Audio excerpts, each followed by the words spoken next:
May I now request Dr. Justice S. Murlidhar, Chief Justice, High Court of Orissa, to kindly present the welcome address. So,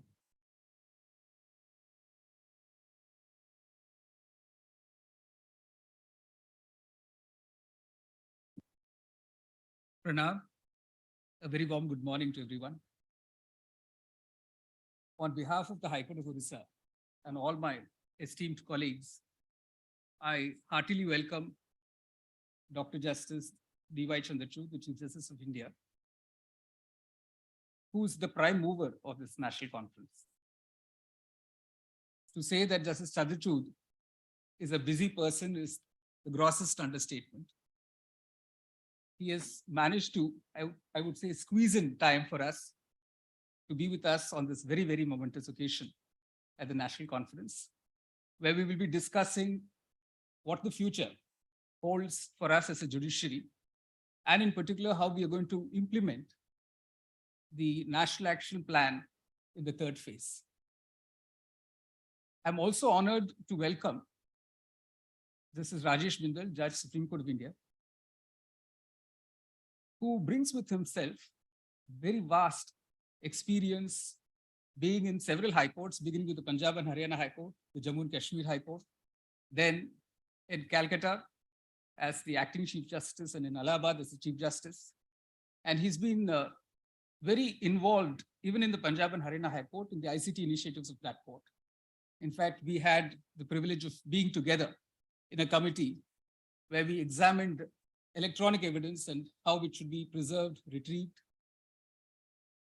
I'm also privileged to honor, and privileged and honored to welcome in our midst a galaxy of judges, Chief Justice Sanghi leading the band, Justice Vipin Sanghi, Chief Justice Uttarakhand High Court, Justice Rajiv Shagdar, Judge Delhi High Court, Justice Chakradari Shardul Singh, Judge Patna High Court, Justice Arun Bhansali, Rajasthan High Court, Justice Naveen Rao, Telangana High Court, Justice Anjani Kumar Mishra, Allahabad High Court, Justice Sam Koshi, Chhattisgarh, Justice Devanshu Bashar, Calcutta, Justice Kulkarni, Bombay High Court, Justice Mushtaq, Kerala High Court, Justice Tarlok Singh Chauhan, Himachal, Justice Lisa Gill, Punjab and Haryana High Court, Justice Suman Sham, Guwahati High Court, Justice Raja Vijay Raghavan, Kerala High Court, Justice Sandeep Sharma, Himachal High Court, Justice Rajesh Shankar, Jharkhand High Court, Justice M. Sundar, Madras High Court, Justice Madhuresh Prasad, Patna High Court, Justice Sanjeev Kumar, Jammu and Kashmir and Ladakh High Court, Justice Moshmi Bhattacharya, Calcutta High Court, Justice Lodh, Tripura High Court, Justice Pat Pratim Sahu, Chhattisgarh High Court, Justice Arun Munga, Punjab and Haryana High Court, Justice Ravindra Maithani, Uttarakhand High Court, Justice Vishal Dhagat, Madhya Pradesh High Court, Justice Vishal Mishra, also of Madhya Pradesh High Court, Justice Vinod Kumar, Telangana High Court, Justice Suraj Govindaraj, Karnataka High Court, Justice Saumitri Saikia, Guwahati High Court, Justice Raghunandan Rao, Andhra Pradesh High Court, Justice Rajneesh Oswal, Jammu and Kashmir High Court, Justice Nikhil Kariel, Gujarat High Court, Justice Purushendra Kumar Kaurav, Judge Delhi High Court, Justice Bharata Chakravarti, Judge Madras High Court, Justice Aniruddha Mai, Gujarat High Court, Justice Vikram Chauhan, Allahabad High Court, Justice Chakravarti, Andhra Pradesh High Court, Justice Shivashankar Gowda, Karnataka High Court, Justice Milan Sathe, Bombay High Court, Dr. Justice Nupur Bhati, Rajasthan High Court, and Shri Justice Guneshwar Sharma, Manipur High Court. We are also honored by the presence of Shri Ashok Parija, Advocate General Odisha. We welcome Shri SKG Rahate, Secretary to the Government of India, Department of Justice and Ministry of Law and Justice. We're thankful to him for sparing time to be with us and also to make a presentation in the first session. We welcome Mr. Atul Kurekar, Secretary General, Supreme Court of India, Shri Pravash Prashun Pandey, Joint Secretary, Department of Justice, Shri Ashok Kumar, Department of Justice, Director, and the E-Committee. We have Ms. Salina Nair, Member Processes, Dr. Parvinder Singh Arora, Member Project Management, Shri Ashish Shirodankar, Member Systems, Arul Mori Shelvi, Member Human Resources. We also have Mr. Rajiv Sharma and Ms. Anju Arora from the Chief Justice of India's Secretariat. My colleagues and I also welcome the 30 district judges of Odisha, and one nodal officer from each of the 30 districts of Odisha who are present here at a special request to attend the conference and gain from its deliberations. My colleagues and I welcome all the CPCs from the various high courts who are the backroom boys who script and dialogue all that we have to say at the national conference, the presentations we are going to make here in the next 2 days. We welcome Shri Sunil Bansal, the Director General of Police, Odisha, Shri S.K. Priyadashi, the Commissioner of Police, Dr. Chayani, the Collector, Cuttack. As far as my recollection goes, the last national conference of the IT committees was held in Lucknow more than 6 years ago. The changes witnessed in the judiciary as a result of several ICT initiatives received a great fillip with the COVID-19 pandemic. Virtual hearings, live streaming, e-filing, paperless courts, digitization of court records are now no longer new initiatives. They have been launched at various stages in varying degrees across the high courts and even in some of the district courts in the states with a reasonable degree of success. No doubt it's a work in progress, but with the union government being most liberal in its financial support to the phase 3 of the e-courts project, the transformation would expectedly be complete in the near future. How we should go about the exercise of completing the task is one of the key points for discussion in this national conference. We are here to share our experiences, our achievements and best practices, our plans, and the challenges that we face in the various high courts in the implementation of such plans. It is expected that we also share the problems and challenges we face and what we do to overcome them. This is important because it is by now evident that the support of the state governments to the various high courts for the e-initiatives is not consistent across the board. Here, I must acknowledge that the government of Orissa has been extremely supportive of the initiatives of our high court. We look forward to the sessions where, apart from the high courts making their presentations, we will also benefit from the insights of the E-Committee, the Ministry of Law and Justice, the NIC, experts like Dr. Dinesh Katre and Dr. Vivek Raghavan. I would not dwell too much on what we should deliberate upon, except to flag a few issues that I think we should keep in mind. The first is data integrity and security. Even while we wait a comprehensive data protection law to be enacted, we must put our heads together, of course, with the help of experts, to frame a comprehensive judicial data security policy, particularly since we are generating vast amounts of data on a daily and maybe even an hourly basis, and particularly since much of this data concerns the litigants in our courts and their most private and confidential details of their lives. It is important that while maintaining the integrity and security of the data and storing it on media that we control, we decide who can use it and how. For instance, we've had live streaming of several of the high courts in the country. And many of us have noticed in the YouTube clips of those live streamings being used by various actors, many of them private players, and with captions like angry judge and wonderful arguments and so on. But we must learn to control the use of such clips by users of the internet. And likewise, Gmail. Many of us still continue to use Gmail, which is a private service provider. So these are clearly matters of concern that we need to address. Much of it has been set out in the action plan. We must get down to the nuts and bolts of it. Also, Jeffrey Hinton, who last week resigned as Vice President of Google, has cautioned us about the uses of artificial intelligence. Even as we use it for our work of translation of judgments into regional languages, we may perhaps have to undertake a robust and intensive consultation with experts before we think of deploying AI for other purposes. I know there is already a committee set up by the Chief Justice of India for this purpose. The second issue is how we become self-reliant as an institution as far as the deployment of ITC for our work is concerned.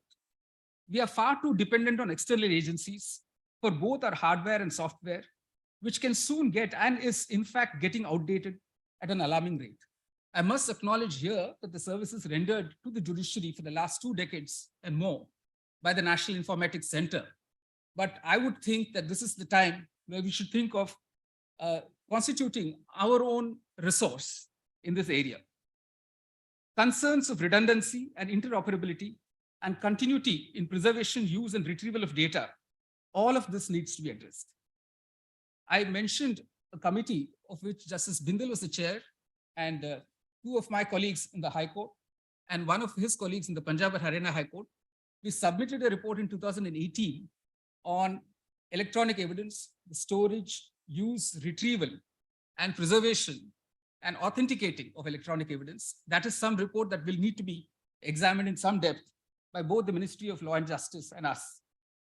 How can we build our core competencies in the area?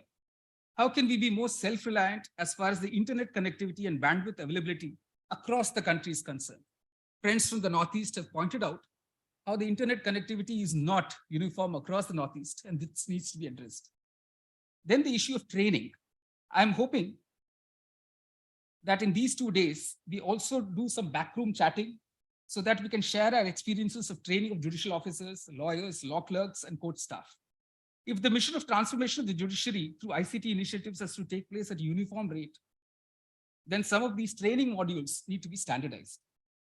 It has been 18 years since the first National Action Plan was rolled out by the E-Committee.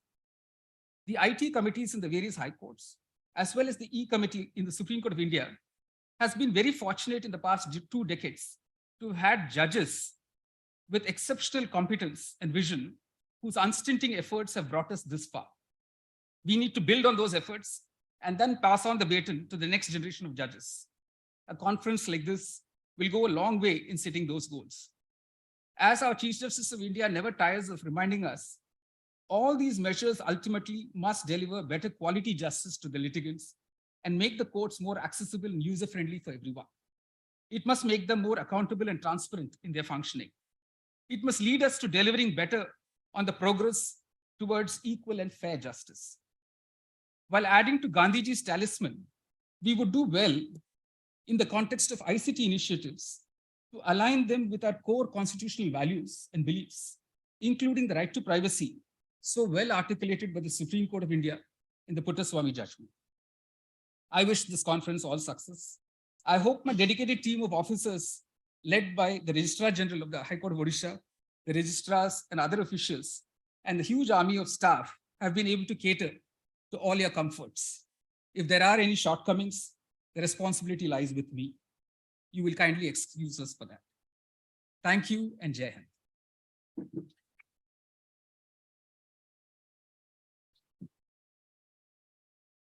Thank you, sir, for the warm and heartfelt welcome extended to our honorable guests and esteemed dignitaries, and highlighting the issues to be dealt with in the course of this national conference.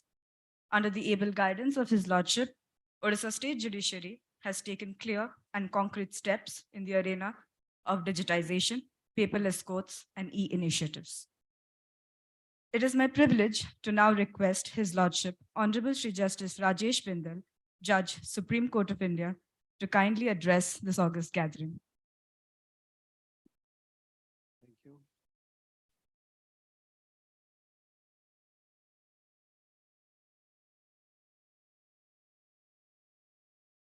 Honorable Dr. D.Y. Chanchud, Chief Justice of India, Dr. S. Muralidhar, Chief Justice of Odisha High Court, other honorable judges of Odisha High Court, Justice Bipan Sanghi, Chief Justice of Uttarakhand High Court, Justice Tilok Singh Chauhan, Acting Chief Justice of Himachal High Court, other honorable judges from all different high courts who are heading or are members of the computer committees there, officers of the Registry of the Supreme Court, members from the Department of Justice, members of the E-Committee of the Supreme Court, chairpersons of the district computer committees, CPCs from all different high courts, nodal officers for digitization, Advocate General and Solicitor General and office bearers of the Odisha High Court Bar Association, officers from the OCAC, Bhubaneswar, other judicial officers from Odisha, police officers, print and mass media, ladies and gentlemen. Namaskar, very good morning to all present. I think this is the most welcome initiative taken by Dr. Muralidhar. We should all thank to him and his team for making this possible. First conference was held in Lucknow in 2017. think most of us, many of us may have attended that, and I was lucky to be there at that time. And the second was in Chandigarh in 2018. Thereafter, there is a gap of 4 years. 2 years, yes, we have lost in COVID, but still there were online meetings during that period also, but not at this level. But what I think is that this type of conference should be an annual affair so that we have the opportunity to share our experiences, and the discussion on way forward should be there, as is one of the sessions in this conference also. As Brother Muralidhar said that fortunately I had the opportunity to work in 4 high courts. And what my experience shows that all the high courts are not at the same level in computerization. In fact, this is the difficulty, one of the, I think, major difficulty in proceeding further in this process. Unless we are at the same page, we can't proceed further because the balance is not there. The reason may be that there is shortage of funds, and Odisha, Brother Muralidhar said there is no shortage of funds. In some states, yes, it is not there. In Punjab, Haryana also at that time, we hardly faced the problem of shortage of funds, but in some states it is there. So that has to be sorted out. But what we have experienced is that a lot of funds sent by the E-Committee also are not utilized by the High Court, despite repeated reminders from them. So this is one part. I think all the chairpersons and members of the E-Committees in the different high courts have to be a little proactive. And if you are proactive, the way forward is available, because guidance from the E-Committee is always available. This is, I think, we should see. And in Odisha, if you go and visit the center where the digitization is being done, or their museum, you will find that how a leadership can make a change. So this is, I think, we should take this idea from. Now, another problem which I saw was that we have the officers from NIC who are taking care of our system. Brother Muralidhar had touched that. Why not have our own cadre or own system for that, instead of depending on NIC? My experience in J&K shows that we had an officer from NIC who was there in the court for 17 years. And in fact was not working. That's why a lot of projects could not be taken care of. When we got him changed, another officer came who did not have the domain knowledge at all of the judicial system. So firstly, we had to teach him for about 6 months, and then thereafter he could take up the issues. So this is one major problem, I think, which we are facing. Because when some officer is changed, he will not have domain knowledge of computerization in the courts. He will have to learn a lot of things, and then only he can deliver. So this is, I think, one of the major area, how we sort it out. We need to see that. Now, today's conference, we see the title given is Digitization, Paperless Courts, and E-Initiatives. There are 3 parts now: digitization, paperless court, E-Initiative. Now, what is meant by digitization? Digitization is only to convert your hard copies to soft copies. There are a lot of benefits. I'll not go into this. We all normally read them or know all of them, space and all that. So use of that data, transmission also. But if you see the NJDG website, because transmission of record is also one of the major issues where the cases are taken to the higher court. About 8% cases are delayed only because of transmission of data. Now, if you have the digitized records, the transmission is very easy and it saves a lot of time. And in one of the cases, probably Supreme Court had to direct the high courts to do it very fast, though there are directives or guidance from the E-Committee, but recent judgment also it had to be observed. And in the Supreme Court, what we see is that whenever we summon the soft copy of the record, we immediately supply the same to the counsels also, so that there is better assistance of the counsel. He has the record of the case, so there is nothing wrong in this. I think we need to move from digitization to digitalization. And the meaning of that, which I read, is the quality use of that data, intelligent use of that data, because we have a lot of dump of our data after scanning or a lot of issues. Now, the result of that intelligent use may be we have better analysis, better planning Artificial intelligence, yes, there are a lot of issues which are reading in artificial intelligence. The European Union has come out with law or something. The day before yesterday, I read probably the president of US had called the top guns of IT, the Google, and I think Microsoft also for a meeting on AI. There are a lot of issues going on because this is taking over like anything, because there are a lot of chances of misuse of all this.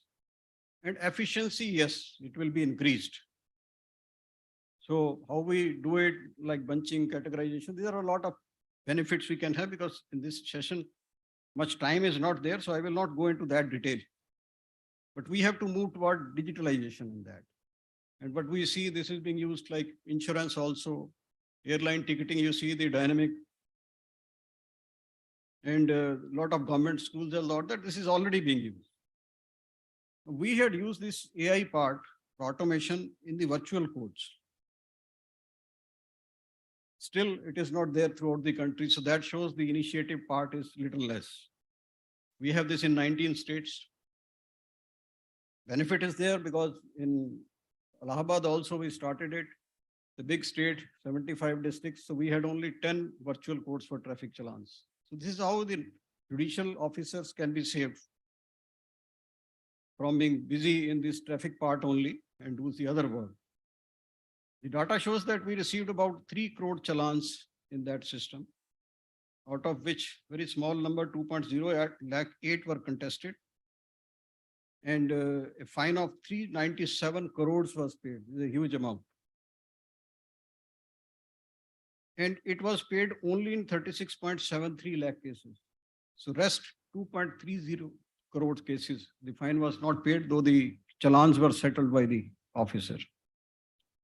Now, what I learned is that the details of all these cases which were settled were sent to the RTO. Now, the problem is the RTO will not have the details of all those vehicles. They may not have the mobile number or email IDs. The vehicles may have been registered long back. I think this also has to be taken care of. Unless the challan amount is paid, we track the owner of the vehicle. There is no use of it because people are happy. Challan is there, but nothing. A lot of these challans come from CCTV cameras on the traffic light. In fact, where they don't have anything, details. It's not manual challaning. But I was thinking, I had a word with Mr. Ashish also. We need to integrate our system or take the help of IRDA. Because IRDA insurance part is the annual affair of any vehicle. And at that time, we all know, we have a lot of vehicles ourselves. Mobile number and email ID of every owner of the vehicle is taken. So there you have the current data. If you integrate the system and take help from them, I think we can execute this better. So this is one thing which I thought of, we should do it. And another problem, which in J&K, we had developed a software in this sense, integrated that with this traffic virtual court software. The problem faced is that in some cases where the documents are taken by the traffic constable or whoever was the officer in charge, even if somebody had paid the fine, how the documents are to be returned to him. The system is that he will have to go to the police station, where the concerned police station, and take his documents from there. Now suppose somebody is challaned in Odisha, he belongs to Delhi. He had paid the fine online, he will have to come to Odisha to collect the document or depute somebody to collect the document. So if that is to be done, then practically of this virtual court, we may not be having complete benefit. But we had added additional part in that software in J&K. It was developed, but I don't know it was used thereafter or not. That why not to have rupees 100 or 200 more from that person who is paying the amount and send the documents to him by speed post. You have his address also. With system only, we can ensure that after the payment of fine, the documents are sent to him. It should be entries in the system only. He is not to follow it up. So this is how we can take care of it. This virtual court or artificial intelligence part, I think can be extended to other summary matters or motor accident also, where 3, 4, 5 factors are not in dispute. Rest is all calculation of amount, maybe to some extent in 138 cases, negotiable instruments. Another area, because I will not take much time, I will only touch the issues in the sessions. We will have more discussions on that. in the digitization of the records, but my experience shows that in many cases, many high courts, we are only scanning the decided cases, which has its own benefits. But unless we have the scanning of the current record, we may not take complete help of all this. Because once we are thinking of paperless court and providing a lot of other facilities, we will not be able to provide those facilities unless we scan the current record as well. And I can share that in Jammu and Kashmir, because Brother was there, we had the current record also scanned. And in the COVID time, sitting at our home only, without there being any staff, any officer, only the IT staff working in the court and getting the paper books of the list generated, we could decide the cases and take care of that part. So that can only be possible if we have the current record. There is another factor which is important, is that we are thinking of paperless court. Only the court part, that you have the scanned paper books only. The backend also had to be completely paperless. So unless we do that, we may not achieve complete paperless system in the court. What I see is in different high courts, despite the court system, in the court you may have paperless system, paper book, but at the back end, a lot of registers are maintained. And in number of registers maintained in different high courts, you have multiple entries, same entries made in different registers at different times. I don't have that data, but I can share that in the district courts also similar position is there. A committee was constituted by the E-committee, and the report was given in that about the e-registers in different high courts, in the district court basically. And what was found, I can just share some small data out of it.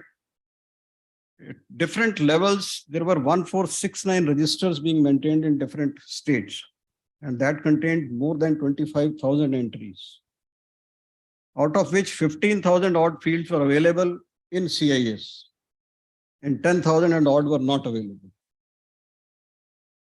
There were registers varying from 2 to 161 in UTs, and in states, the variation was from 20 to 170.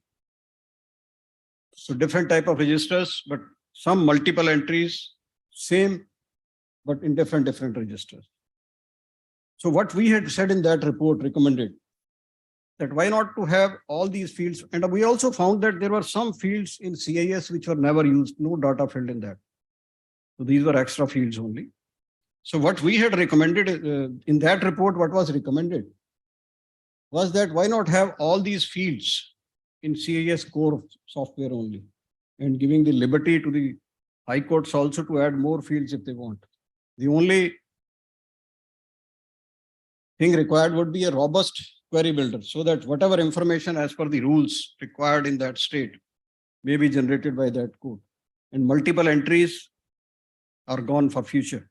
So this is how, and we can use that data also. There is a lot of reporting on the basis of that data, which goes from districts to high court or from high court to Supreme Court also.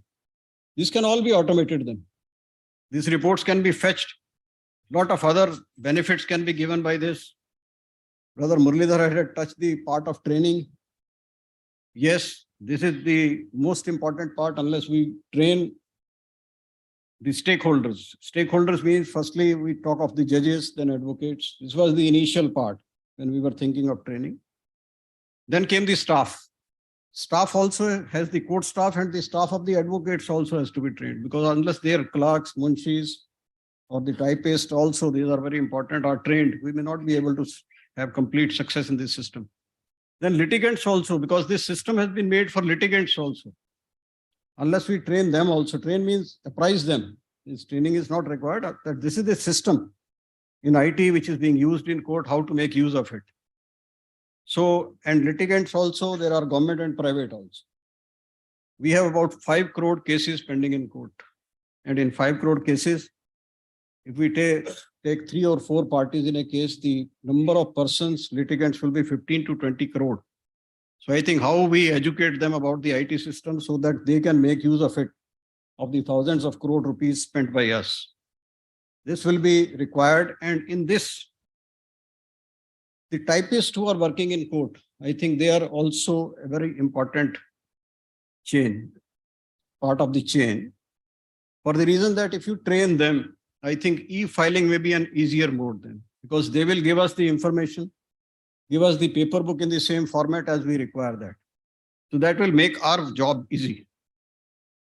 We also need to monitor the working of e-Seva Kendra in the sense that what kind of services the people are asking. Whether we need to make those services robust and which services they are not availing, to take care of that part also. So data security, yes, there are other issues, but one of the important issue is process re-engineering is also required. For that, I think a lot of efforts were made. What I have seen is there are different nomenclatures in different high courts of the same category, which little bit creates confusion. If you are in one court, yes, there is no problem. But because I had been to 4 courts, so this creates a problem because similar nomenclature you will find for a different category of case there. So I think if this is done, it will be quite beneficial for all of us. Then only we can have a national type of a court. And on VC also, I think one initiative Brother Muralidhar has taken here, and in Allahabad also we had done it. A lot of demand remains for benches. If you have the VC facilities for cases filing and e-filing and all that, so that demand also goes, because anywhere the court is at his home only, from wherever he can file the cases and from wherever he can argue. So this is one part, and I'm sure that the initiative taken by Brother Muralidhar will take us further in this process, and we'll all go back from here gaining something, so that in the next year we take care of the deficiencies which have and come at the same page and then proceed further together. Thank you very much. Yeah.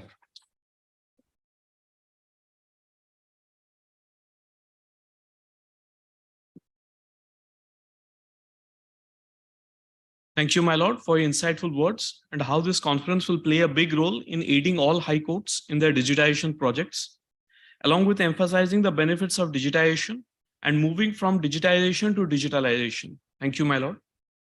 Today, we are witnessing the inauguration of neutral citation for Indian judiciary. A neutral citation is where courts assign their own citation, and those are distinct from those given by traditional law reports due to them having a consistent method of citing judicial decisions that is uniform. It is a secure methodology for identifying and citing decisions for all the judgments of Supreme Court and High Courts. Now, we request Honorable Dr. Justice Dhananjay Yashwant Chandrachud, Chief Justice of India, to kindly inaugurate the neutral citation for Indian judiciary. Sir.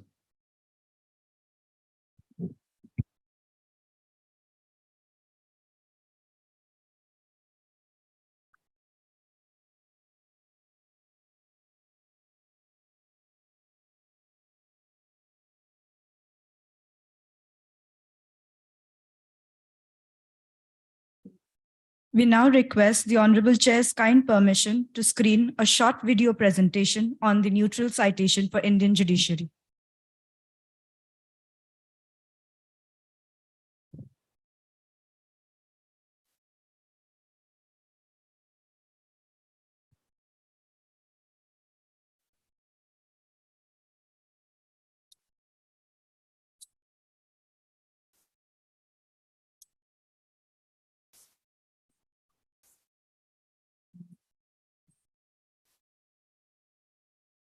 In October 2022, Honourable Dr. Justice D.Y. Chandrachud, Chief Justice, Supreme Court of India, constituted a subcommittee to formulate a common national model of neutral citations for judgments rendered by the Supreme Court of India and the High Courts.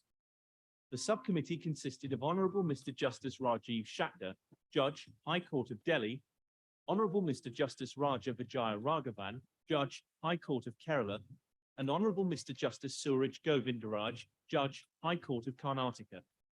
Shri Ramesh Babu, District Judge, Tamil Nadu, assisted the committee as convener. The subcommittee invited suggestions from all high courts. After considering suggestions received and various other facets, the subcommittee submitted its report to the Honourable Chief Justice of India. In order to implement the neutral citation project in the High Courts, a central committee was constituted. NIC, in coordination with the Central Committee, developed a neutral citation module, for High Court Case Information System, as prescribed by the Subcommittee on Neutral Citation in their report. All the high courts in India are ready to implement the Neutral Citation project. In phase 1 of the project, neutral citation will be assigned for the current judgments and available digitized judgments of the Supreme Court of India and the High Courts.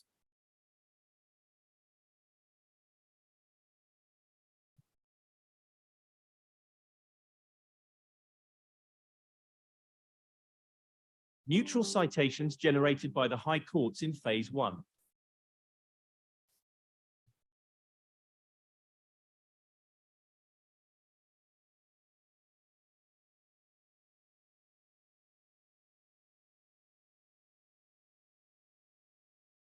We are proud to announce that more than 1 crore, 48 lakh judgments are available in digitized form in all the high courts for assigning neutral citations. Status of neutral citation in Supreme Court. The Honorable Supreme Court has proposed a list of 10,136 cases for inviting suggestions and crowdsource checking of neutral citation of its judgments. Process of generating neutral citation. The authorized user in the High Court will log in the case information system. On dashboard, the user will access citation details under the Court Proceedings tab. In order to generate the neutral citation, the details of case will be entered by the user, and the neutral citation will be generated automatically. After generating the neutral citation, the user will upload the judgment.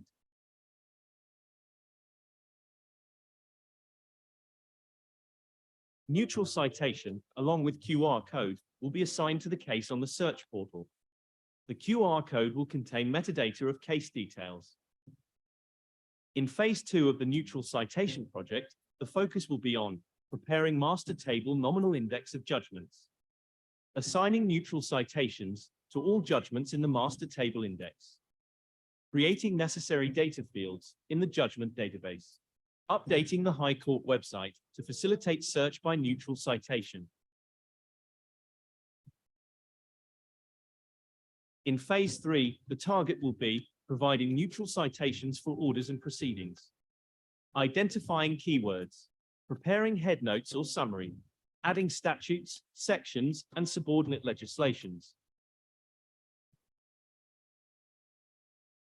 The phase 4 will include developing an advanced centralized search engine for judgments, hyperlinking of judgments using neutral citation, using artificial intelligence to prepare summaries of judgments. Neutral citations will ensure uniform national standardization in the citation format. Neutral citations would be readable and processable by machines, enabling the implementation of artificial intelligence algorithms, and will facilitate in development of electronic search tools. Neutral Citation Project will help in enhancing access to justice for advocates, litigants, and the public at large, by ensuring easy access to the judgments, orders, and proceedings of courts. It will enhance the footprint of digital ecosystem in the judiciary and will make justice delivery more accessible and transparent.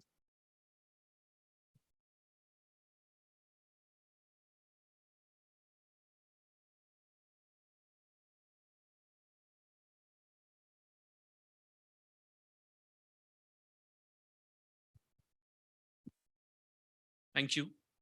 With proud privilege, may I now request my Lord Honorable Dr. Justice Dhananjay Yashwant Chandrachud, Chief Justice of India, to kindly present the inaugural address. My Lord.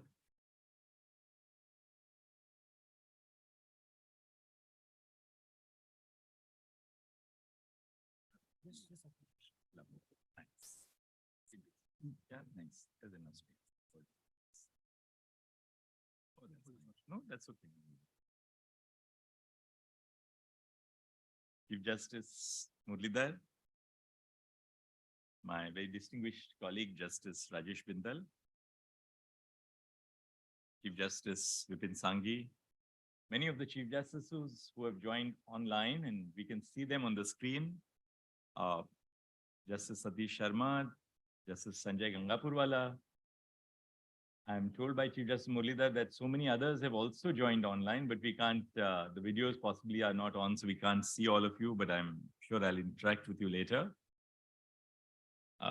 Judges of the High Court, the Secretary Department of Justice, Shri Rahate,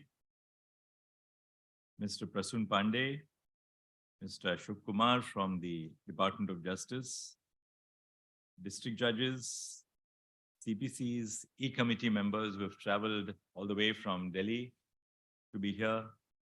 Mr. Ashish Radhonkar is here, Shalina is here, Arul Mori is here, Parvinder is here, the Learned Advocate General of Orissa, senior officers of the state, and ladies and gentlemen.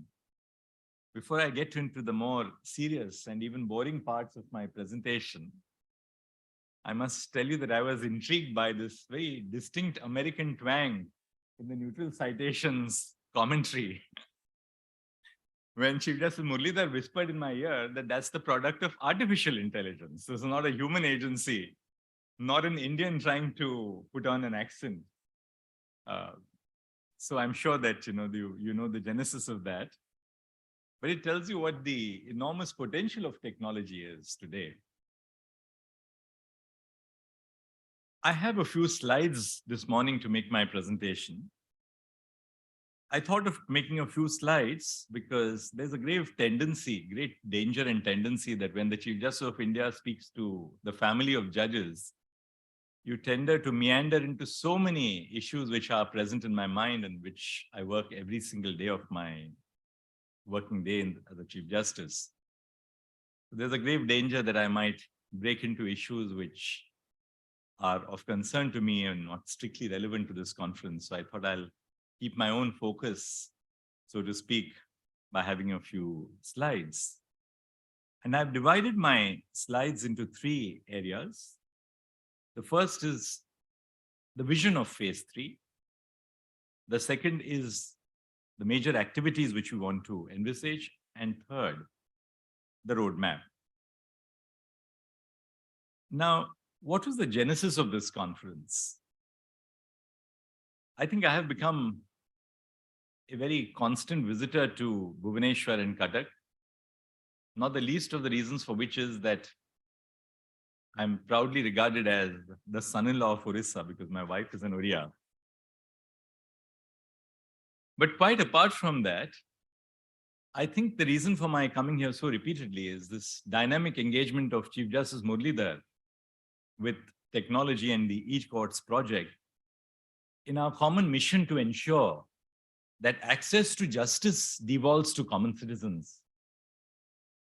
So our purpose in pitchforking technology, and I believe I've pitchforked it as a central point of my mission as Chief Justice of India, is not to use technology to place it as some silo away from our citizens, but to ensure that we use technology to reach out to common citizens across the country. But the genesis of this conference was in my earlier visits to this beautiful state.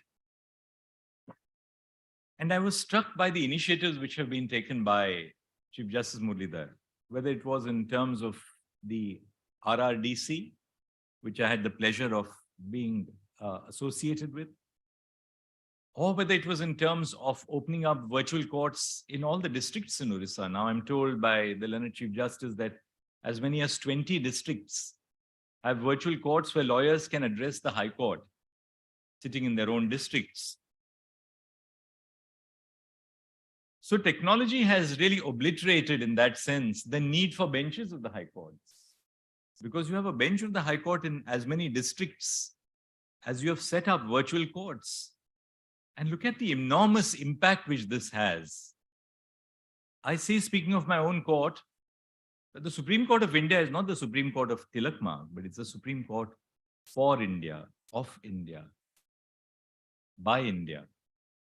Likewise, each High Court is not really a High Court for the metropolitan capital of that state.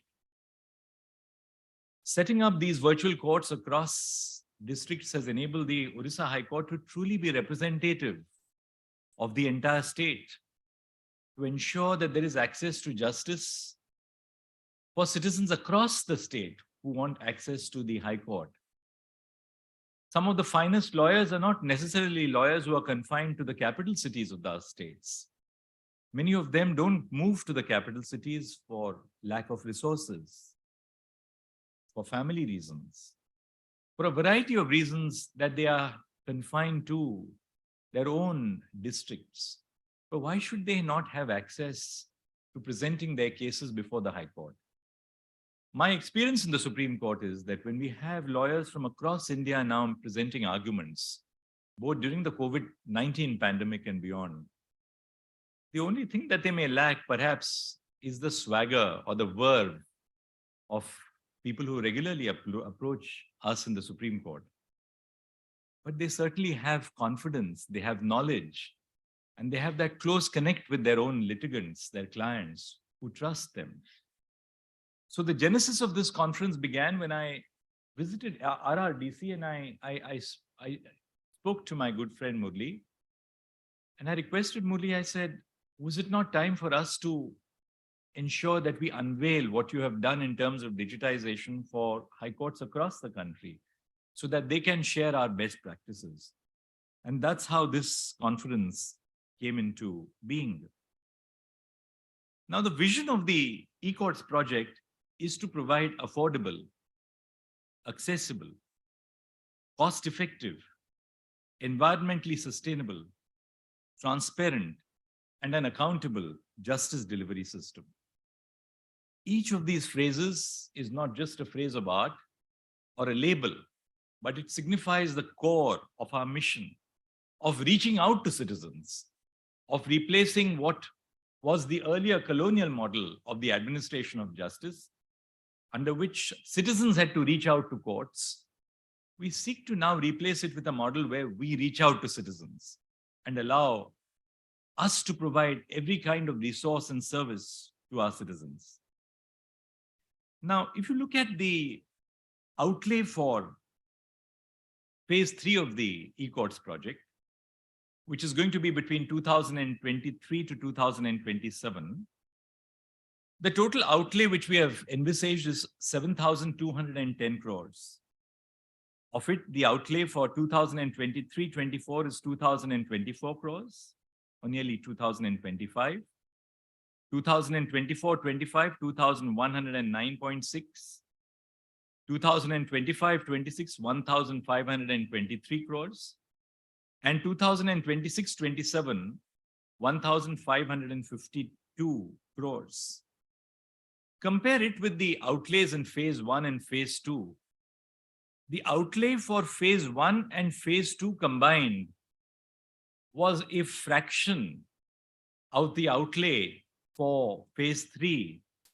And perhaps phase 1 and phase 2 was no more than the outlay for the first year of the eCourts project in phase 3. So we can now look at the enormity of the funds which the government of India is providing to us. I must share with all of you, all our sisters and brothers, particularly who are here from the high courts, that when we pitched for this budget, the union government responded, the Ministry of Finance, and we were ably assisted by the Department of Justice, responded by not even making a cut of a single rupee in the funds which we envisaged. Because the importance of this was that we presented it properly. We were able to explain to the financial arms of the government on what the benefits would be in terms of this outlay which we propose for the Indian judiciary. Initially, during our meetings with the Ministry of Finance last year, the view was expressed that let this be a centrally sponsored scheme in which the center and the states would bear their own shares. But our experience in the past has not been uniform across the country. During the course of the 14th Finance Commission, there was a devolution, the increased devolution from 32 to 42%. But the experience which was gained in the course of the 14th Finance Commission, and this was noted in the report of the 15th Finance Commission, is that despite the increased devolution, the states were not willing to share funds with their judiciaries. And there was no way that the high courts to tap these funds. So both the Department of Justice and the E-Committee of the Supreme Court impressed upon the Ministry of Finance that if this project is truly to achieve its mission, and particularly having regard to the fact that phase 1 and phase 2 were 100% funded by the union government, the same principle should be followed for phase 3. And that is how it is going to be. 100% is going to be provided by the union government.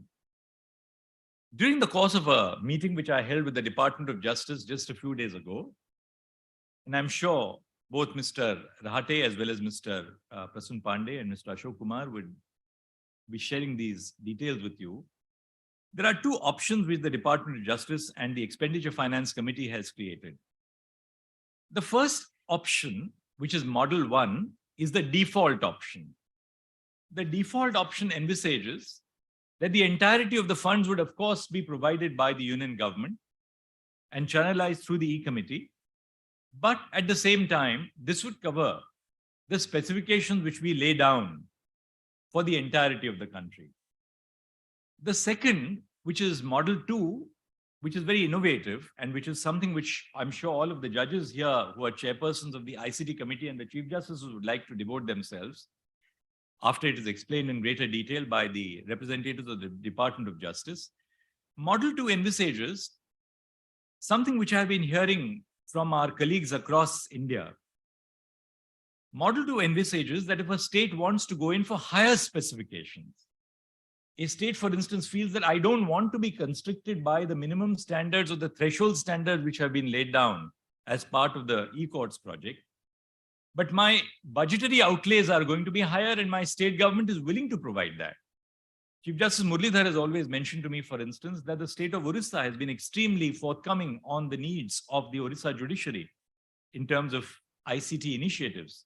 The state of Kerala has also been at the forefront. I know, as a matter of fact, that the state of Madhya Pradesh has been extremely hospitable to the demands of the judiciary. Several other states have been. Other states which are not named are woefully behind the tangent. So if there are states and if there are high courts which are able to get higher commitment of funds, then Model 2 envisages that you can increase your specifications, you can set higher targets.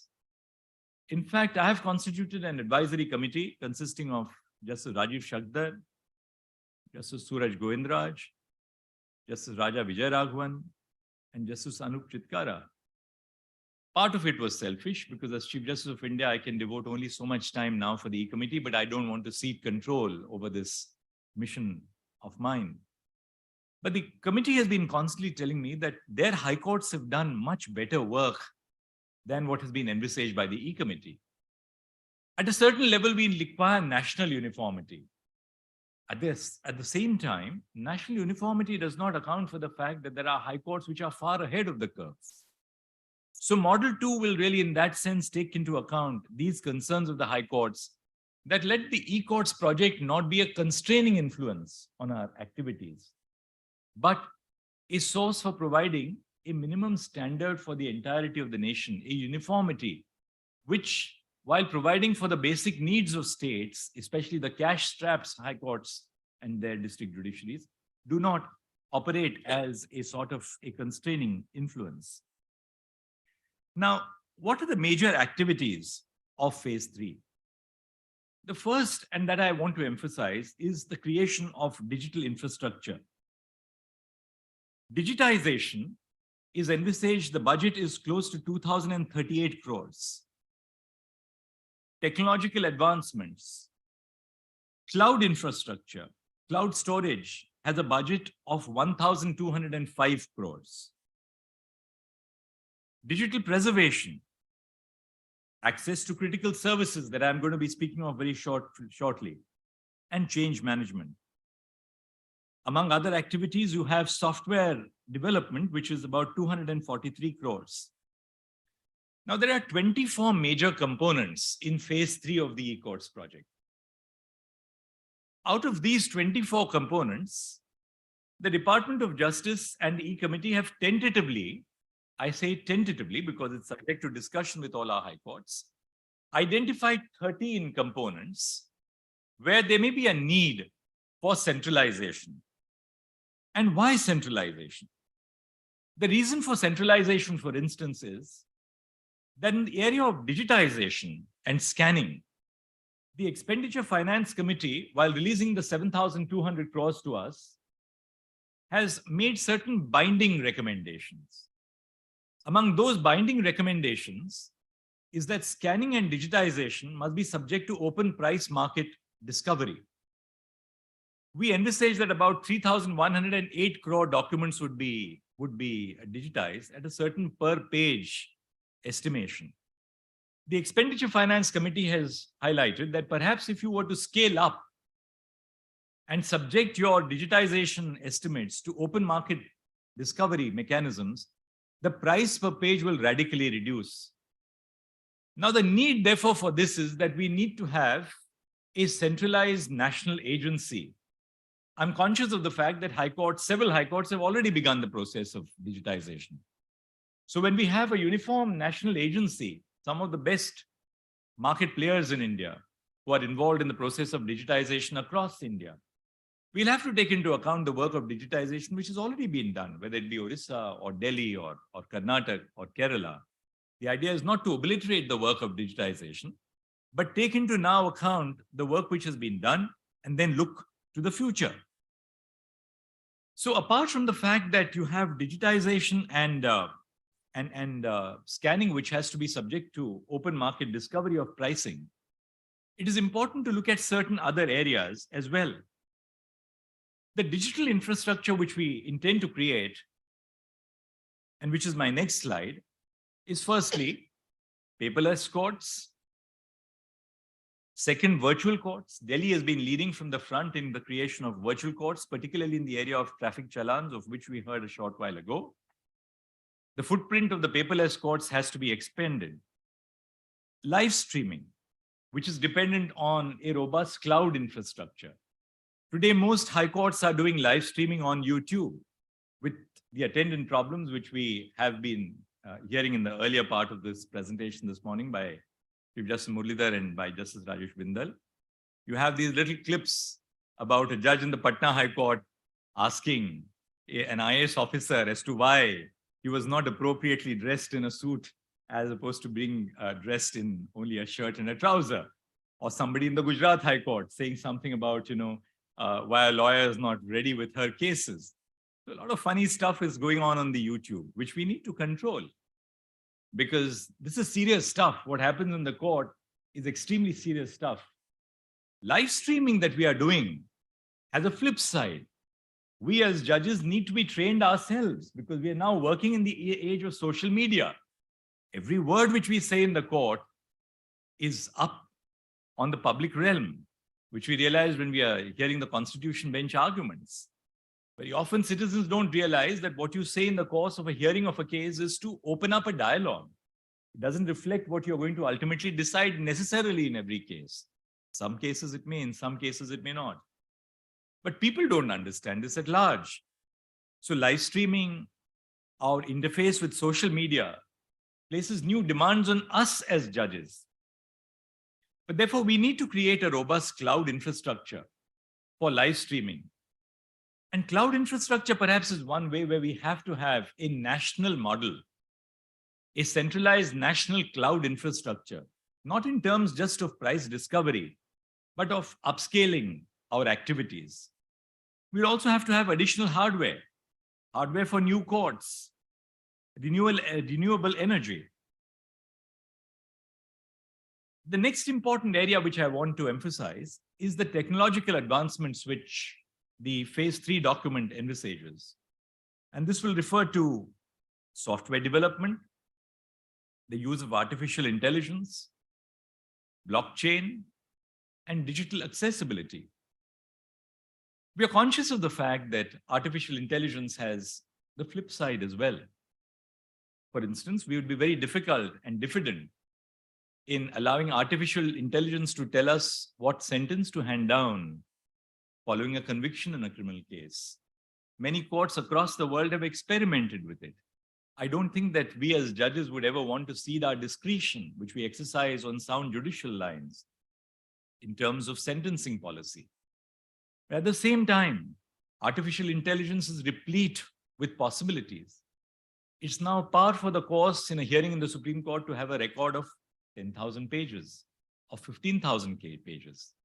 Appeals which come to us from the specialized tribunals like the APTEL, the Electricity Tribunal, or the Competition Commission have huge records. How do you expect a judge to digest evidence in a statutory appeal in a record involving 15,000 pages? Artificial intelligence can prepare the entire record for you. Or, for instance, we have been using artificial intelligence for transcription of the proceedings in the Constitution bench of the Supreme Court. Simultaneously with the arguments, we have a screen in the court in which the entire oral argument is transcribed. At the end of the day, the transcript is provided to all the lawyers to clean up any errors which may have taken place. There were very funny errors which sometimes takes place. One of the arguments made by the lawyer for the petitioner was confused with the lawyer for the government of India. It was obviously cleaned up by the end of the day when the lawyers notice it, and then it is put out on the website for public consumption. But transcription is another AI-assisted activity which we are in the process of implementing. As you know, we are now launched into translation of judgments of the Supreme Court. There are about 34,000 judgments, core 34,000 judgments of the Supreme Court since independence. All of these judgments were digitized by providing an ESCR free of charge. And the idea behind this initiative, which I was pursuing since 2016, but I realized that some things can only be achieved when you become Chief Justice, because perhaps people listen to you better. I don't know what the secret to that is. Justice Muralidhar is also an example of that. But what happened is that I thought that we must put out our judgments, which should be available free of charge. The private software developers provide great service. But why should it be that a citizen has to pay the kind of charges which are levied by private software developers when our law colleges are not resourced?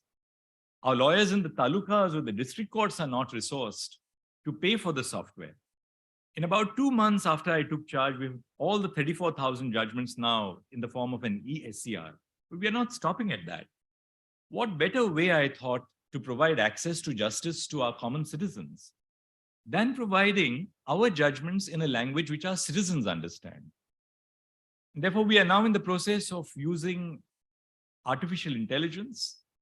IIT Madras, which I believe is going to be making a presentation here, is at the forefront of that activity.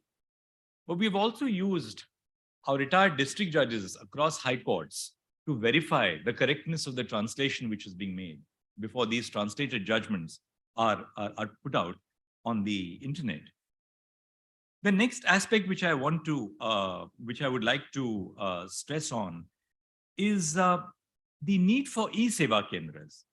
Now, e-Seva Kendras are a core part of our mission in phase 3.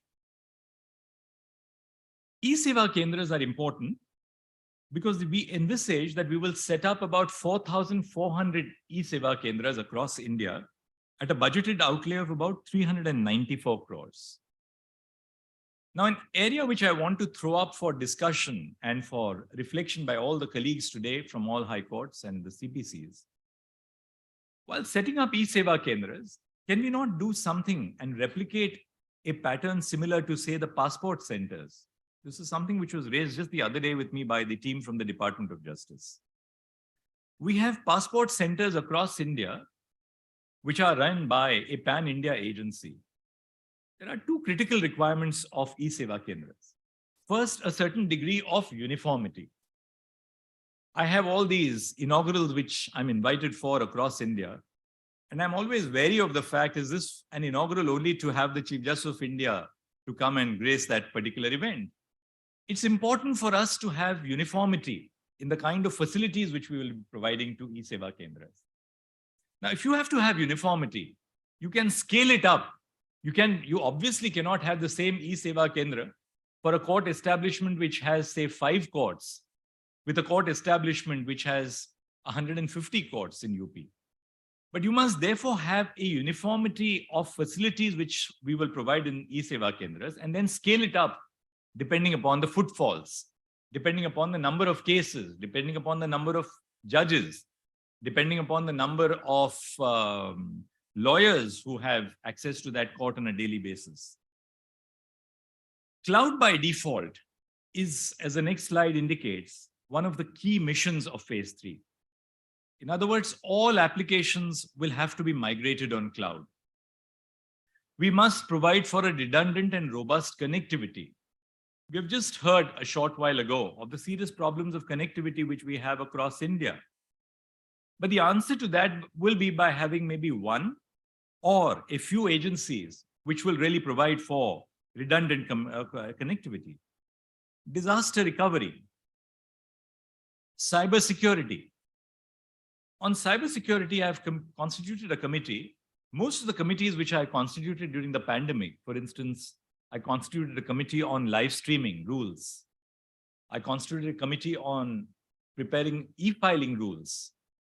We constituted a committee on an SOP for digitization. The committee on SOP for digitization was obviated by one basic aspect, namely, what happens if the technology which we adopt today becomes obsolescent? At least I grew up. Many of the young judges here may not have grown up in the same age in which I grew up, but I grew up in an area when you had these records, the long playing and the short playing records. They gave way to your cassettes with the spools, then the smaller cassettes, then the CDs. I still have a CD player, but it is absolutely redundant because nobody plays CDs anymore. What happens if the same thing happens to our digitized record? How do we ensure that this huge outlay of public funds does not become redundant? And therefore, we constituted a committee on SOP for an SOP on digitization, of which Mr. Katre from CDAC, who's going to speak to you, was a very integral part. All these committees have done their work, but there's one committee which is still doing its work. And that's the committee which is chaired by Justice Rajiv Shakdar. Many of the others were also chaired by him. One of the committees is the Committee on Cybersecurity and Data Security and Privacy. And naturally, that committee is taking time because that is the most difficult part of our work. How do we ensure data security? And how do we ensure data privacy? We have opened up our APIs, our application programming interfaces, to all government departments as step 1. Recently, we shared our APIs with a governmental agency. Before we realized that government agency had put up the APIs across India for public consumption, we had to scramble and request them to pull back the APIs from the public domain because we said, look, we can't put these APIs for public consumption across India for the reason that this deals with very sensitive data of individuals, marital problems, child sexual abuse, gender violence, commercial confidences. So we are in the process of evolving a national model for data security and privacy. And the moment that is done, I think we would have achieved a very major step. On digitization, I want to highlight a few key areas. First, digitization of court records. I've already spoken about the digitization SOP. The next, which is a very important aspect of phase 3, which is establishing a judicial data preservation software, which we would need to establish for data security. The next, catering born digital data, because now what will happen is in phase 3, a lot of our data would be born digital. We would not be scanning data which was either in the paper form or scanning something which was e-filed, but it will be born digital data. So how do we cater to the born digital data? And then finally, moving towards and enabling a paperless court. In the next slide, I've already referred to the e-Seva Kendras.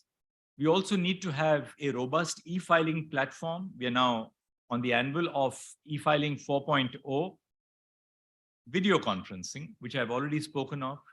There's an area which I would like to refer to on video conferencing. The Parliamentary Standing Committee on the Department of Justice visited the Supreme Court on 2 occasions. It was in fact not a part of conventional protocol for the Supreme Court to engage with the Parliamentary Standing Committee. But I got a request from Mr. Sushil Modi, who chairs the Parliamentary Standing Committee, and he very graciously asked me as to whether the Supreme Court E-Committee would be willing to engage with the Parliamentary Standing Committee. I consulted Chief Justice Ramana, who was my Chief Justice, and he said, brother, if you have no problem, I have no difficulty. And I engaged with a host of members of Parliament across political lines. And I can share with you that there was just a sense of awe at the work which has been done by the Indian judiciary, particularly in the ICT area through the pandemic. And part of the reason why we were able to sustain the budget which we had planned is because of the robust support which we got from the Parliamentary Standing Committee. Thereafter, the same Parliamentary Standing Committee came to engage with the Supreme Court in its activities with NALSA, which is chaired by Justice Sanjay Kishan Kaul. Now, one very important part which the Parliamentary Standing Committee made before us was this. They said that when we visited various high courts, we found that so much of the technology infrastructure which has been set up is obsolete in the sense it's not being used by the high courts at all. Screens, the computers are just put away in a portion of the court as a sort of a reminder that we used technology at some point of time in the past. The Parliamentary Committee had a very cogent point. All these public funds which we are utilizing, does it make sense if so many high courts are just discarding the infrastructure which we have set up? Now, I explained to the Parliamentary Committee that what you see at the front end of the High Court is not all the technology that we have. The whole High Court infrastructure is running on technology. So maybe some High Courts have now disbanded the video conferencing equipment, but that doesn't take away from the fact that the infrastructure is still in place. But I've written to all Chief Justices of the High Courts, informing about these concerns and requesting them not to disband the infrastructure which we created during the pandemic. Now, most Chief Justices have written to me saying that we have so many video conferencing equipments in place in the court. Question is not about the fact that we have these video conferencing facilities in the courts. Question is, are we using them? I get a lot of PILs as Chief Justice of India in the Supreme Court of India. Lawyers across India, whether it's from the Punjab and Haryana High Court or the Bombay High Court or some other High Court, telling us that, well, hybrid hearings have been stopped by the high courts. Our high courts have just shut down hybrid hearings. I would like to appeal to our Chief Justices and to all the chairpersons of the ICT committees, please don't disband the infrastructure which we created during the pandemic. COVID-19 provided us a justification. It was an imperative. But technology is not something which was confined only to the COVID-19 pandemic. We must look beyond the COVID-19 pandemic. I'm sure that the High Court Chief Justices and all of you who will go back home to your respective states will take this up further. And finally, change management, which requires capacity building, process engineering. Process engineering is something that the high courts have still not looked at. When I was a judge of the Bombay High Court, we began a process engineering initiative for reworking our rules of court so as to re-engineer our rules of court, bearing in mind the demands of technology. I believe 10 years after I left the Bombay High Court, process engineering rules have yet to be formulated. And I'm sure I dare say the same thing is all over the country. So process engineering cannot just be one blip on the horizon of phase 3 of the e-courts project. All of you will need to engage with your colleagues who are in the Rules Committee and ensure that we take this up very seriously and bring about process engineering. So many of our civil manuals, our criminal manuals, are completely geared to a different era when you had to actually serve summons on horseback or on camel. They're not geared for the technology that we are employing today. So this is something which is very key for all of you to really apply your minds to. Training of all stakeholders. The Supreme Court of India, for instance, is now ready with e-filing. Our e-filing module is completely ready. We have engaged with the bar, we have engaged with the clerks of lawyers on multiple occasions, and we are now doing the final stage. It has undergone the security audits, and we are now doing the final stage. We called it awareness. We have requested teams of lawyers, including the Bar Association, the lawyers themselves, the Supreme Court Advocates on Record Association, to come in groups And these groups are being made aware of e-filing. We are also training the lawyers' clerks, the munshis, because for them, law courts are the source of livelihood. They can't be left behind in the march of technology. So what we are doing in the Supreme Court now is to train all stakeholders. Our next step is to identify about 10 lawyers who will now be doing all their e-filing in the electronic mode, all their filing in the electronic mode. So the idea is now to have mascots, the representative members of the bar, who will do all the filing that they are going to do in the e-filing mode before we roll it out in the near future as a mandatory form of filing. But here again, I would like to highlight just a few issues. I had a case the other day from the National Company Law Appellate Tribunal, which I must share with you. When I was editing my judgment last night, I thought I must share this example with you.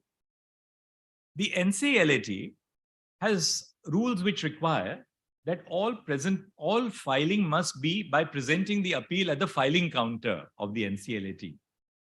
Now, this is true about so many high courts as well. Therefore, I'm sharing this particular example.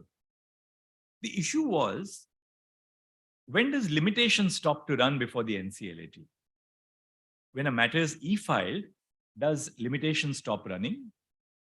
Or does limitation stop running only when the physical file is filed? The NCLAT came out with an office order saying that besides e-filing, you must also file your appeals in the physical mode. Now, I do believe that there can be no greater disincentive to a lawyer or a litigant than to require them that apart from e-filing, you must also file an appeal in the physical mode. If you have to file an appeal in the physical mode, the lawyer will ask you one question: why then do I have to file it in the e-filing mode at all? You might as well scan what I'm filing and then present it before your judges in the soft form. So the first thing which high courts need to do, and we've done that in the Supreme Court as well, is that we have ensured that once e-filing is implemented, there should be no requirement of physical filing. Now, obviously, the reason why a particular tribunal said that you must also file physical copies is because the judges of the tribunal were not very comfortable with e-filing.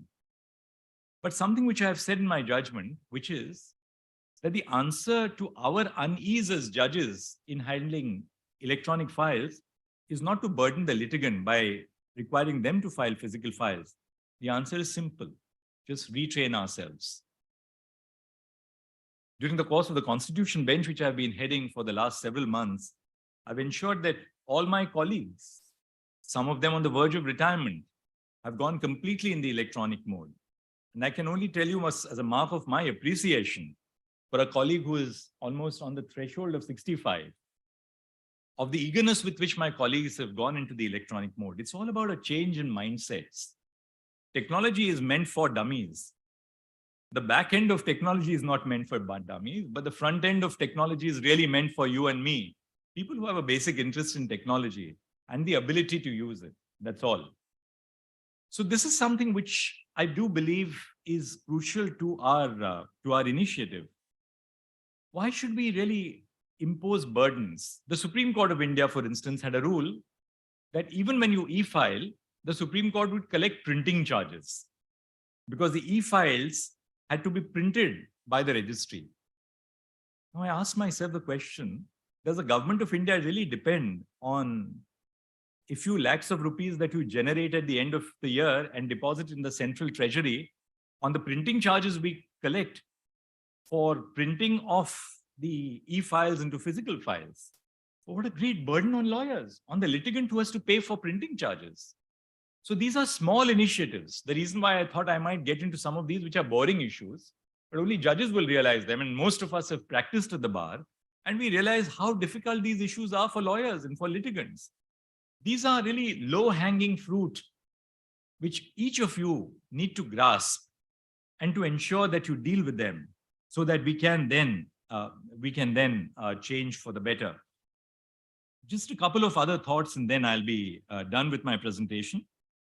One, that we are on the anvil as part of our next mission of integrating the ICJS, the Interoperable Criminal Justice System, and the CCTNS with the e-courts project, so that all the data in ICJS and CCTNS can also become a part of the e-courts, and which can be lifted by us, whether it is in terms of the details about the FIR, the charge sheet, the framing of charges, the evidence which is recorded, and almost everything which leads up to the final judgment in appeal.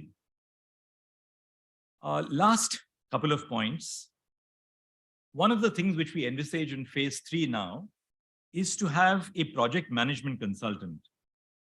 The reason for the project management consultant whom we have proposed to appoint at a national level is there a lot of work which we are going to do in the E-Committee together with the Department of Justice, such as selection of agencies for centralized implementation or for laying down the specifications, drawing up expressions of interest, the RFP or the request of proposals. We have a few very expert officers across the country. One of them is from Madhya Pradesh, Mr. Kazi, for those of you who have interacted with him, who are experts on drawing up expressions of interest and requests for proposals. I set up within the Supreme Court a technical advisory and a procurement purchase committee. Because honestly, how does my staff in the Supreme Court, or very senior district judges from various states, draw up an EOI or RFP? These are extremely complex issues when you are asking for the submission of tenders. So we thought we must have a project management consultant as part of phase 3, who will assist us in drawing up EOIs, RFPs, drawing up specifications. Finally, we also propose to have a digital courts technology office, which will act as a central procurement agency during the course of the phase 3 of the e-courts project. I've said, as most lawyers say, finally, my last 2 points, but before I finish my speech, I realized that I've forgotten 2 more points, and I hope you will give me just 2 minutes of your time, which is a new initiative which we have launched in the Supreme Court, which is iJuris. Now, iJuris is the integrated judicial upgradation and reforms on infrastructure and services. A considerable effort was spent in preparing iJuris by both Mr. Ashish Shuradhonkar of the NIC, who is really a mainstay of the e-courts project, and by my former Secretary General, Mr. Sanjeev Kalgaonkar, who has recently been appointed as a judge of the Madhya Pradesh High Court.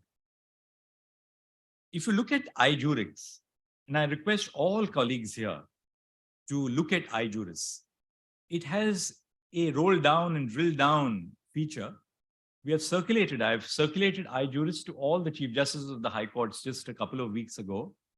And we have requested all High Courts to upload data on the infrastructure which is provided within the judiciary in that state.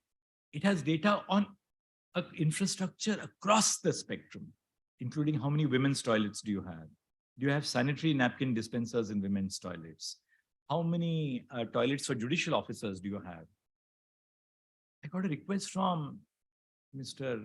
Kurekar, who is the Secretary General, told me one just a few weeks ago that he got a communication from a woman officer in a very important district in the state of Maharashtra saying that there's no toilet for women judicial officers, and she has to use the toilet which is made available for litigants, for people who come to the court straight from the jails.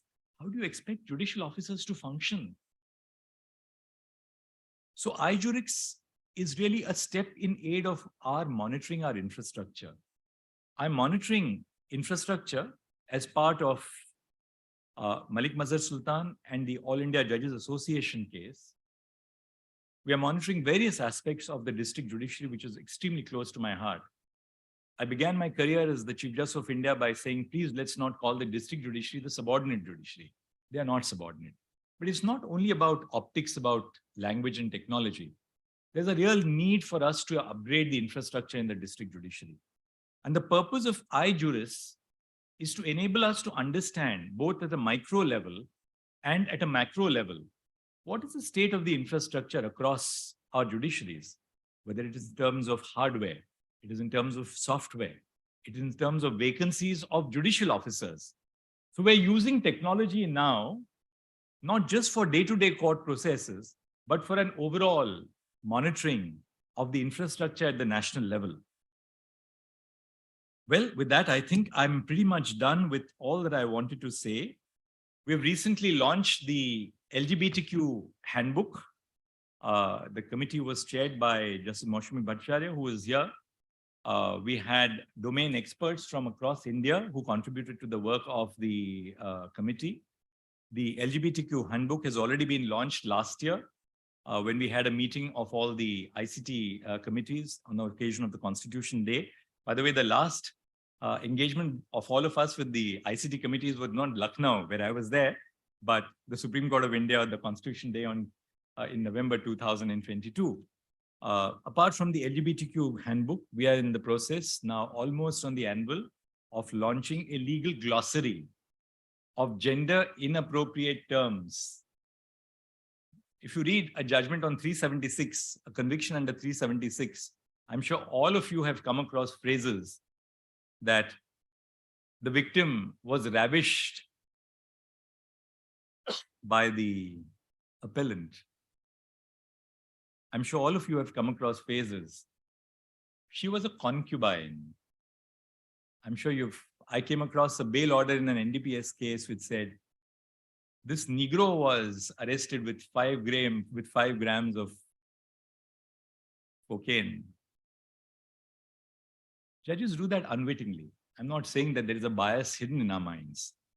And the purpose of the legal glossary is not to belittle our judiciary, but just to make ourselves aware that in the times in which we live, in the times that we are moving towards, it's important that we pay attention as much to language as we do to substance. And we have made an effort in the legal glossary to explain why is it that some words are inappropriate for use in court proceedings. I thank you very much for inviting me here, Chief Justice Muralidhar. I exceeded my time, but there's still 5 minutes time for Justice Talapatra to say his vote of thanks. And 11:30, we'll all break for coffee. I thought that we'll break at 11:15, so we'll have a 45-minute session, but it's going to be a half-an-hour session, I guess, for coffee. Thank you very much for inviting me. So many things in my mind which I could share with you. Thank you.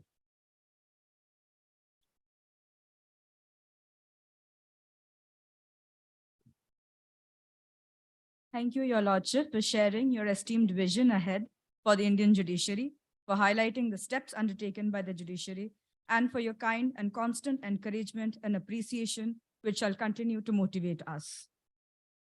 As a token of our reverence and gratitude, we would now like to present mementos to our esteemed and honored guests.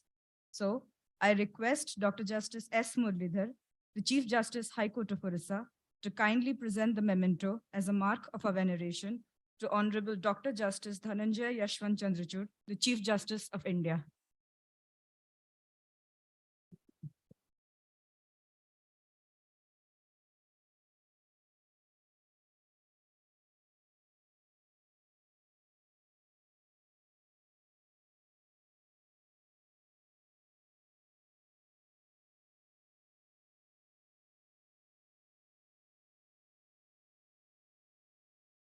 Thank you, my lord.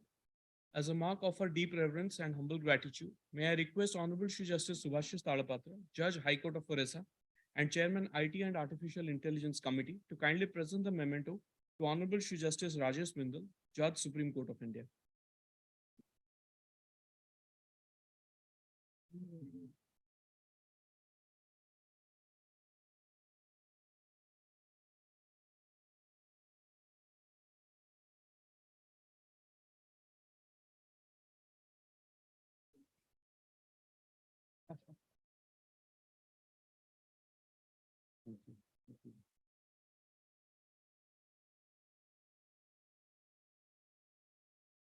Thank you, Your Lordships.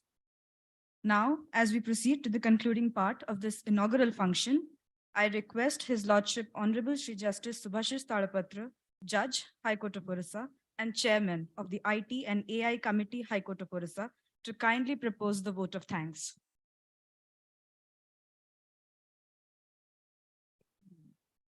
Thank you, everyone who are present in this auditorium.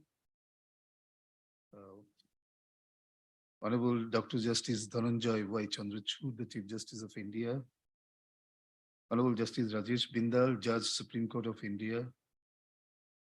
Dr. S. Muralidhar, the Chief Justice of our High Court. And the judges of the High Court of Orissa. Honorable Justice Bipin Sangvi, Chief Justice, Uttarakhand High Court.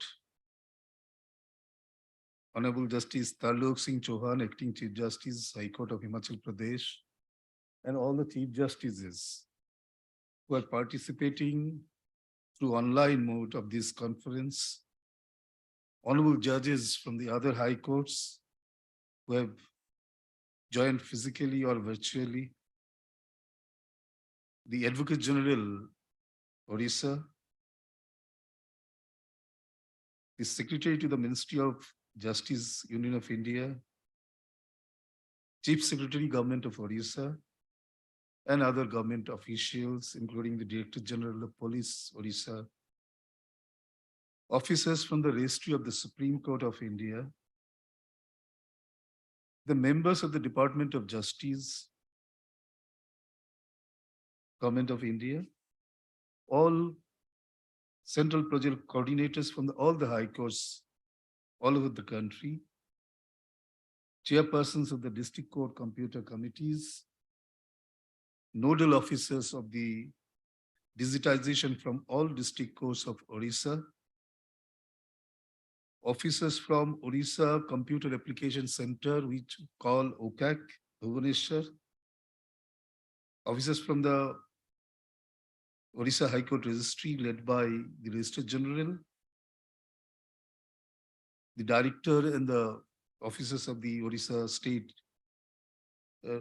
Member Secretary of the Orissa State Legal Services Authority, Director Judicial Academy, Orissa Judicial Academy, friends from print and mass media. As Justice Muralidhar has pointed out, the idea of this conference was seeded in the Constitutional Day meeting at New Delhi of the Chief Justices and other judges who are in charge of the computer and IT committees. And this idea came from none other than the Chief Justice of India, Justice Chandrachud. Justice Chandrachud, first I just met his ideas way back in 2016, when there was a small conference on the digitization in Allahabad High Court at Allahabad.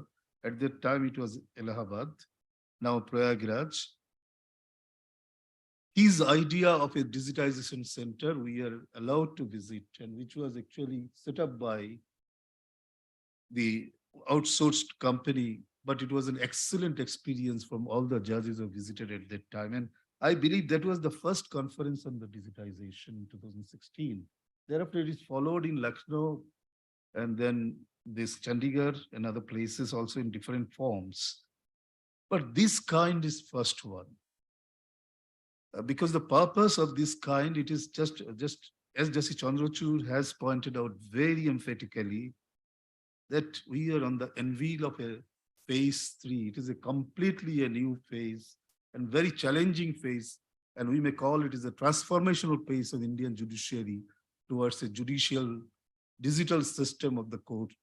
Is a futuristic course for our country. It will be dedicated to the nation, and it will be the people-centric digital system of our course by completely averting the digital divide. And first step towards that, as Justice Chandrachud has correctly stated, was opening up of these e-facility centers for the last, immediately after these COVID.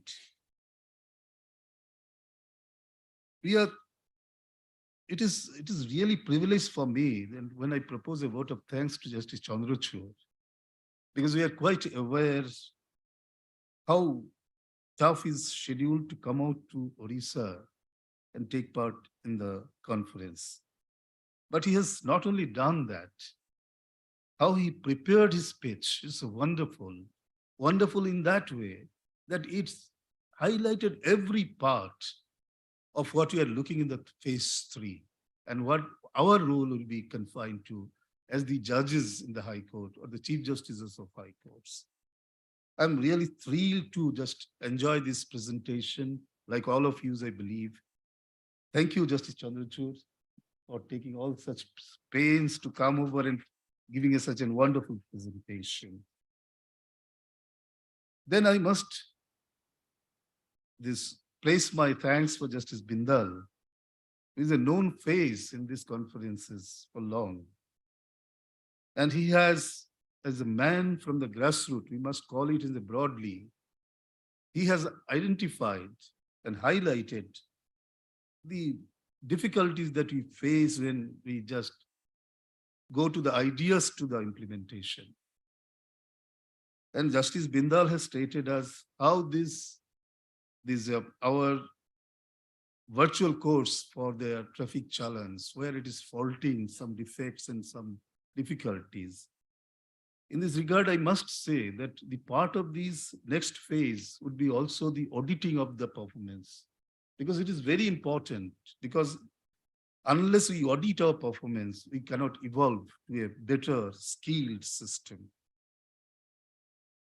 And I do not know how to place this vote of thanks to our Chief Justice. He is the architect behind this entire conference. Every part, if I say this digitally, every chip of this conference has been devised by him. Thank you, Justice Muralidhar, for behind like a leader of this conference. I also place my deep sense of gratitude to Justice Singhvi, the Chief Justice of Uttarakhand High Court, all the Chief Justices were on virtual mode. Justice Singh, Acting Chief Justice of the High Court of Himachal Pradesh, for their participation. All the judges from the different high courts from all over the India, judges of the Orissa High Court. I also place my vote of thanks for the judges of the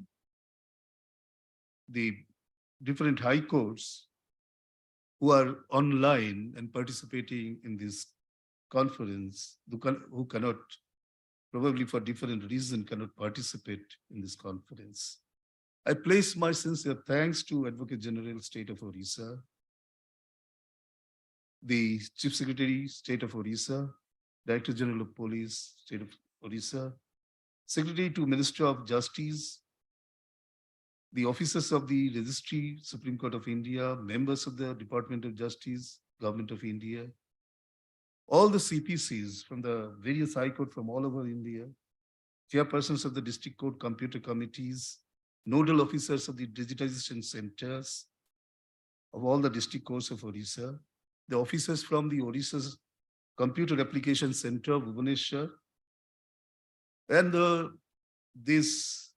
officers of the Orissa High Court were working in the registry, Judicial Academy, Legal Services Authority. Their tireless efforts has made this conference what we saw today. I place a special vote of thanks for them. I also express my gratitude to the print and mass media who are present, and we believe they will carry out the core message of this conference to our citizen. So we have heard 3 brilliant speeches.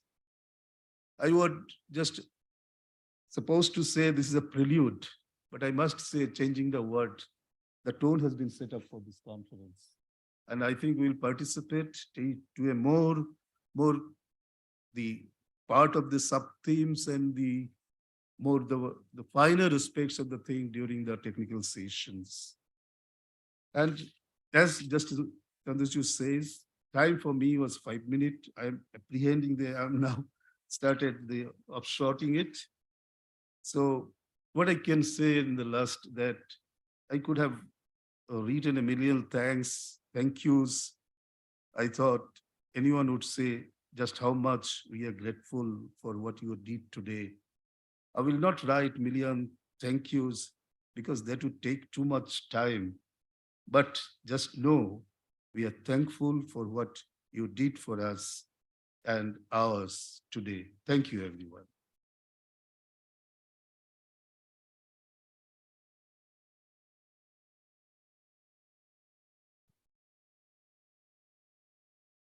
Thank you, my lord. We will now seek permission from the chair to declare the inaugural function to be closed. Thank you, my lord. The inaugural function is declared closed.